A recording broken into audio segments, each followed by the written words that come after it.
Oui, bonsoir.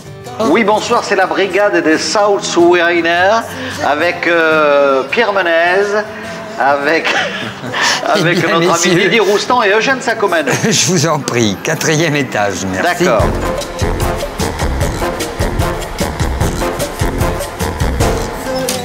Messieurs. Bonsoir. Bonsoir. Pardon. Bonsoir, vous allez bien? Ah, j'entends la guitare.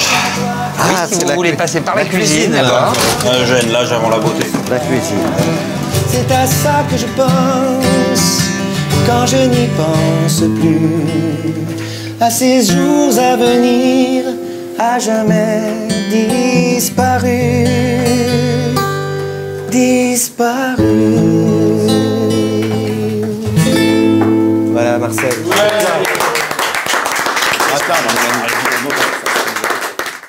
Bon, Didier, alors qu'est-ce que tu dis pour la coupe, toi? Qu'est-ce que tu dis, là, cet été-là, 2006? Non, pour la Coupe du Monde, je vais être un petit peu banal, quoi. Je vois 2 gros favoris, le Brésil et l'Allemagne.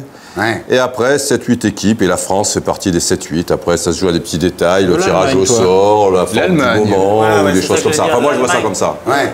Je pense que l'Allemagne, quand même, chez elle... Monsieur Roustan, vous Oui. pouvez me donner, à part Balak, Ouais. Kahn ou Ouais. l'autre gardien Qui joue comment pas il déjà, s'appelle Lehmann. Ouais.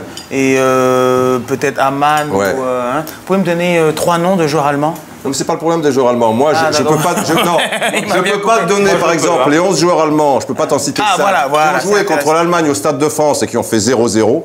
Ok. Mais j'ai vu cette équipe surclasser l'équipe de France dans bien des domaines. Et je me dis, compte tenu de leur culture, qu'ils sont chez eux, que plein de choses. Ça aide d'être chez soi, hein. Bah oui. Ce qui fait peur un peu, enfin ce qui fait peur, on n'a pas peur, mais si tu veux, c'est que cette équipe de France, les 23 en tout cas, c'est l'équipe du Portugal. Voilà, c'est l'équipe de 2004. Ben oui, tu avais pour le match France-Grèce, dernier match au Portugal, Marcel s'en souvient. Il y avait donc 14... oui, tu jouais pas, mais bon, tu t'en souviens quand même. Il y avait 14 joueurs, les 11 plus les 3 remplaçants, qui ont participé au match France-Grèce. Et je te signale que sur les 14 joueurs, il y en a 10 qui sont quand même dans le groupe des 23 de Domenech.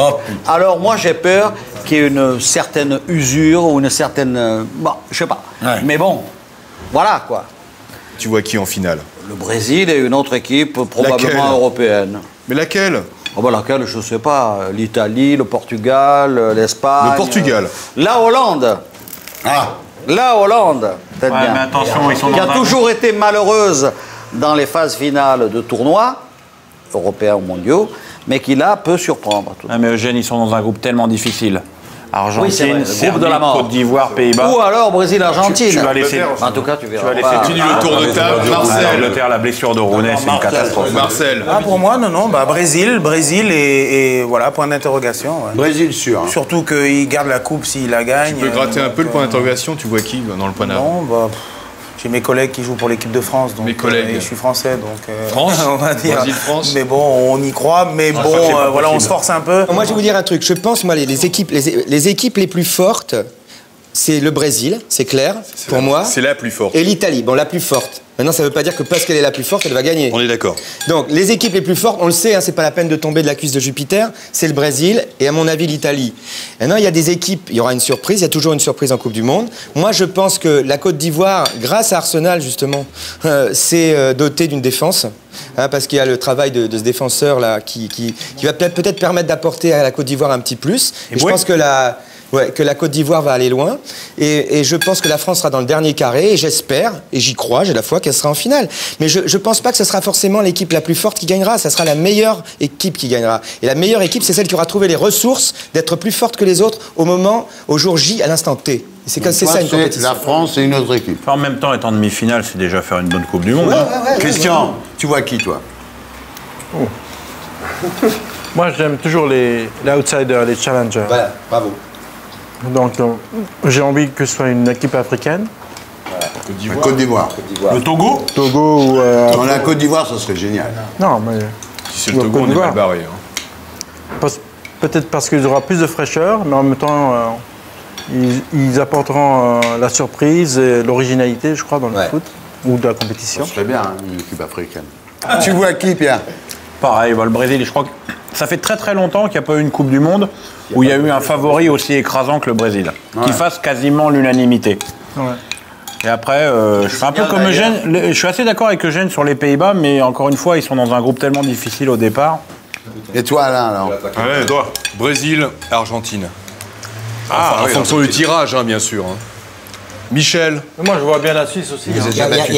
Il y a 2 championnats du monde. Il y a le championnat du monde avec le Brésil et il y a le championnat du monde avec le reste. C'est vrai. Voilà. De toute manière, dans l'histoire de la Coupe du Monde, jamais une équipe européenne n'a gagné quand ça se passait sur un autre continent. Ah ouais? Ah oui? Il doit y avoir une raison, ouais. Ah Tant ouais. en Amérique du Sud que, bon, dernièrement, j'ai un peu Corée. Ah ouais. Vraiment compliqué.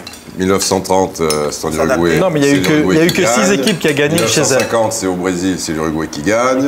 62, c'est au Chili, c'est le Brésil qui gagne. 70, c'est au Mexique, c'est le Brésil qui gagne, etc. 78, c'est l'Argentine, c'est l'Argentine qui gagne. Voilà.